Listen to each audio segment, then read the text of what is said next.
Hey there, this is a timed workout. So the way you would customize a timed workout is, let's say you're doing 30 seconds of work and then you're doing 30 seconds of rest, but next week you want to make it tougher. Well, you might do 35 seconds of work and 25 seconds of rest, or whatever you feel is an appropriate challenge.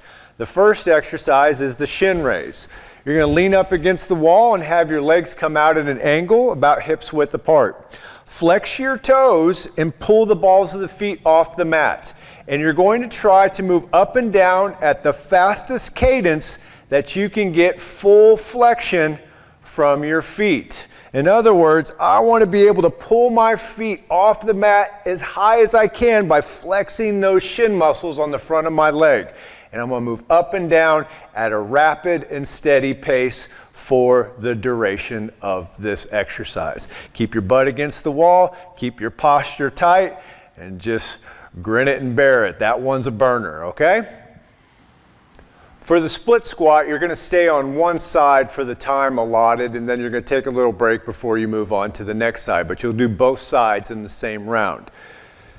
Step forward with one foot, and you want to step on train tracks, right? So take a big step, but I don't want to step inward on the tightrope to where I feel like I'm going to lose my balance and my stability has been compromised because my structure is too tight. So step forward on train tracks and then pick up your back heel. I'm going to be balancing on the balls of my foot, and my knee should be directly over my front foot. And that front foot I want to keep flat. I'm going to tilt my pelvis just a little bit and keep my spine straight as I drop my back knee down towards the floor. It doesn't need to touch, but it can if you want to. The goal is to not lunge forward, but to think more like you are a carousel pony and you're just dropping straight up and down. That's the split squat. You're going to feel a good pull on that front leg. Both legs are getting a completely different kind of workout, and that back leg's even getting a stretch. Keep your hands up, helps with balance, and it keeps the arms active.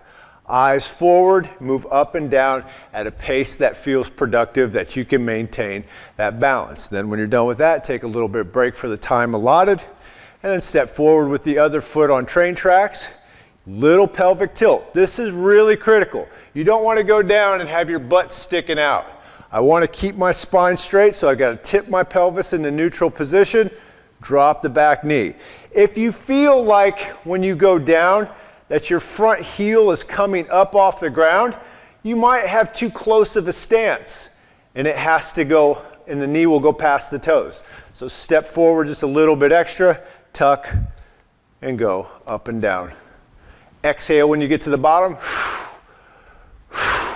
and keep a cadence with that breath. It's very, very helpful.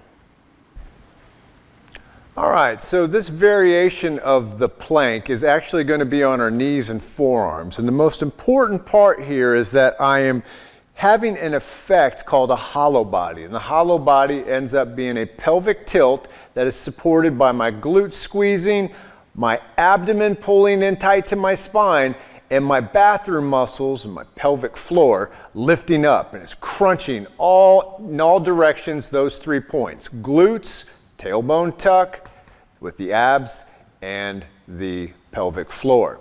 Coming down to the ground, my knees are slightly behind me and my feet are on the floor. If you get foot cramps, put a yoga mat underneath your ankles so you can press into the ground better. I'm going to tilt my pelvis, tucking my tailbone, and shift my shoulders directly past my elbows, just a little bit past the elbows. By pressing my feet in the ground, I'm going to squeeze my belly up into my spine. Tilt my pelvis and squeeze the glutes to hold, and then pull your bathroom muscles in tight. You're going to hold this for the time that you decide. It works best for you. Try not to hang your head too much. Don't let it drop. Keep a nice straight posture best you can. Even though it feels like you're rounding your back, you don't want your hips to sag. So when you shift forward, lock that pelvis by squeezing the glutes, and there should be some lift of the belly away from the floor. Keep pressing your feet in the ground, and remember, if you get cramps, put a yoga mat underneath your feet, and that will definitely help. This should feel very difficult if you're doing it right. Even though your knees are on the ground, there's a very specific plank with a very specific purpose. Get that pelvic tilt, squeeze glutes, navel, bathroom muscles all together.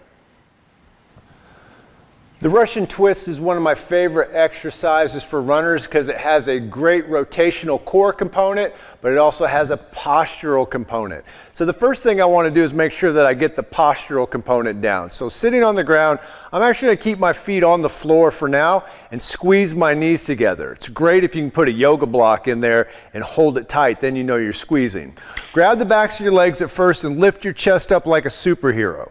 I'm leaning back at about a 30-degree angle, and then when I let go, this should be really hard to hold. This might be your exercise. You might not even put the twist in. You might even hold the backs of your legs just to work on this postural strength.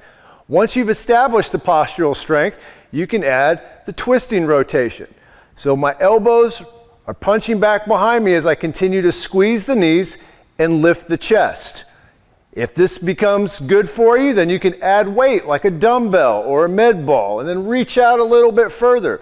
But as soon as you lose that posture and the back starts rounding, you're working something different, right? So in this variation, postural lift of the chest is using those muscles in the lower and mid back to help us when we run. Squeeze the knees, twist from the ribs, but if you lose posture, reclaim it by grabbing the backs of the legs or just holding still until the time runs out. That's your priority. With prone angels, I'm going to be on my stomach. And now since I'm wearing a microphone in front, there could be some rustling under the microphone, so I'm going to do my best to try to keep the mic off the floor. But coming down to my stomach, my chest shouldn't hit the ground on these. I'm going to lift my chest by squeezing my glutes, tuck in my chin, and I should actually have my eyes facing the floor. My feet are going to be flexed, and I'm going to try to keep my toes pointed down. In other words, your toes are going to feel like they want to rotate. I'm going to try my best to keep them vertical, pointing up and down. As I bring my feet together, my arms go overhead, and I lift my knuckles up to the ceiling as much as I can. And then I'm going to open my feet and pull my elbows into my ribs. Still trying to bring my knuckles to the ceiling. Feet together, arms out, elbows in as the feet separate.